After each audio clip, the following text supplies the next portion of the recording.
Pierre de Villeneuve. C'est l'édito politique d'Europe 1. Bonjour Antonin André. Bonjour Pierre. Antonin, c'est la démission du chef d'état-major des armées et son remplacement quasi immédiat. Un acte d'autorité pour clore une crise inédite sous la Ve République. Oui, la main n'a pas tremblé. Le général 5 étoiles a vu son sort réglé dans un face-à-face avec un jeune président de plus de 20 ans, son cadet.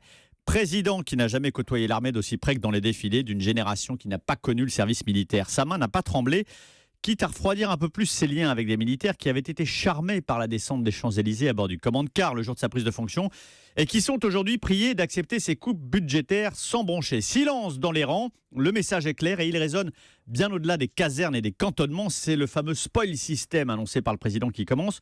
La mise au pas des chefs d'administration, vous êtes avec moi ou vous êtes contre moi, de la citadelle de Bercy aux directions de la santé ou de l'assurance maladie jusqu'aux parlementaires de la majorité, la valse du képi du général 5 étoiles à valeur d'exemple. Et le président va donc nommer les fidèles, des affidés pour mettre en œuvre sa politique. On en revient à la notion d'efficacité. C'est son pouvoir, ses prérogatives. Le président choisit les hommes auxquels il accorde sa confiance pour appliquer sa feuille de route. Mais ce qui est frappant, c'est qu'il s'est déjà beaucoup trompé sur les hommes, justement. Pierre de Villiers avait été confirmé pour 1 an supplémentaire dans ses fonctions le 30 juin dernier par le président. Avec la démission du chef d'état-major des armées, c'est la 5e tête qui tombe depuis l'arrivée d'Emmanuel Macron à l'Élysée. François Bayrou, Marielle de Sarnez, Sylvie Goulard, Richard Ferrand et donc Pierre de Villiers. Des démissions ou des non-reconductions au gouvernement de personnalités choisies par le président lui-même.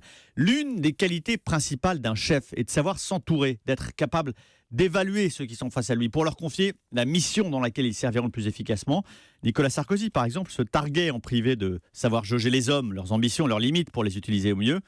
Emmanuel Macron, lui, n'est pas très convaincant en la matière. Et puis par ailleurs, il faut se méfier, car à force de nommer et de désavouer à quelques semaines d'écart des hommes ou des femmes, le président prend le risque de les dissuader, ces hommes et femmes de bonne volonté, de travailler avec lui. Diriger, c'est aussi savoir écouter. Merci Antonin André.